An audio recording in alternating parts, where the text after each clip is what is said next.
जय माता रानी की। आज आप सभी के लिए पुनः एक बहुत ही महत्वपूर्ण विषय पर जानकारी लेकर के आए हैं।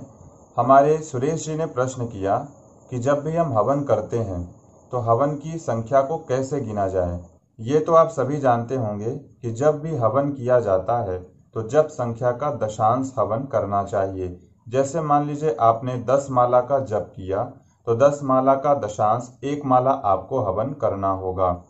अब सबसे बड़ा प्रश्न यह है कि हम हवन करने की संख्या को स्मरण में कैसे रखें, कैसे याद रखें कि हमने कितना हवन किया है। इसके लिए सबसे अच्छा उपाय यह है कि हम अपने ही हाथों का प्रयोग करेंगे संख्या गिनने के लिए। आप तो ये सभी जानते होंगे कि हमारे हाथ में ये 12 लकीरें होती हैं, ये तो आप सभी जानते होंगे। अब इस बात का ध्यान रखना है कि गिनती गिनने के लिए हम माला का प्रयोग उल्टे हाथ में नहीं करेंगे, क्योंकि सीधे हाथ से तो हम हवन करते हैं। तो कई लोगों ने हमसे ये प्रश्न किया कि क्या हम माला, क्योंकि माला में 108 मन के होते हैं, तो हम उल्टे हाथ में माला को ले लें और उससे एक एक मन के खिसकाते हुए और हवन करते जाएं, तो इससे हमारी संख्या की गिनती हो जाएगी। पर मुझे ऐसा लगता है कि उल्टे हाथ में माला को धारण करने से वह अपवित्र हो जाएगी। इसलिए मैं तो यही मार्ग निर्देशन करूंगा कि आप माला का प्रयोग उल्टे हाथ में बिल्कुल भी ना करें। सबसे अच्छा और सरल उपाय मैं आपको बताता हूं कि हवन करते समय आपको संख्या कैसे याद रखनी है। आप कोई भी चीज 9 की संख्या में नीचे रख लें।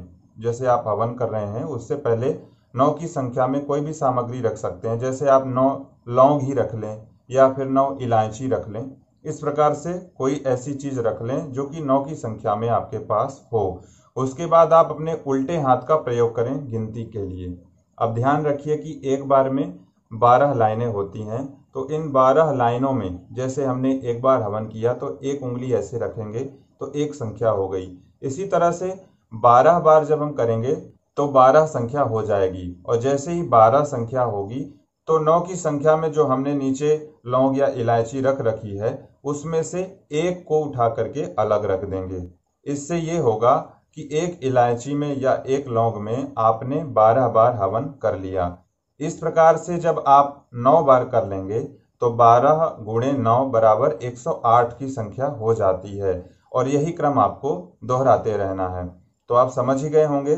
12 की संख्या का प्रयोग अपने उल्टे हाथ की लकीरों का करें और नीचे आप 9 की संख्या में लौंग या इलायची रख लें। जब भी आप 1 से लेकर के 12 तक की संख्या में इस तरह से गिनते हुए हवन करें, उसके बाद आप नीचे से एक सामग्री को उठा करके अलग रख दें। इस बात को विशेष रूप से ध्यान रखना है, कहीं ऐसा ना हो कि हवन करते रह जाएं और नीचे की संख्या का हमको ध्यान ही ना रहे।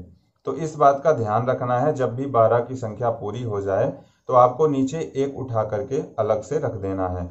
ठीक इसी प्रकार से दूसरी बार, तीसरी बार, चौथी बार, और इस तरह से जब आप 9 बार कर लेंगे तो आपकी जो संख्या है वह 108 की हो जाएगी, और यही क्रम आप फिर दोबारा भी दोहरा सकते हैं। तो यह सबसे अच्छा और सरल उपाय है। जब भी आप हवन करें तो दशांश हवन करने के लिए जो आप जब संख्या गिनेंगे उसके लिए यही प्रयोग करें। यह सबसे अच्छा प्रयोग है और मैं स्वयं इसी प्रयोग को अपनाता हूं। अब आपसे एक महत्वपूर्ण निवेदन करते हैं। हो सकता है इस वीडियो के माध्यम से आप हमारे इस चैनल पर पहली बार आए हों, इसलिए हमारे इस वीडियो को अभी लाइक और हमारे इस चैनल को सब्सक्राइब भी कर दें। एक बार हमारे चैनल में हमारे वीडियोस को जरूर देखें। हो सकता है आपको ऐसी बहुत सी जानकारियां मिलेंगी जो आपको पहले मालूम नहीं रही होंगी। कृपया हमारे इस चैनल को एक बार जरूर देखें। जय माता रानी की।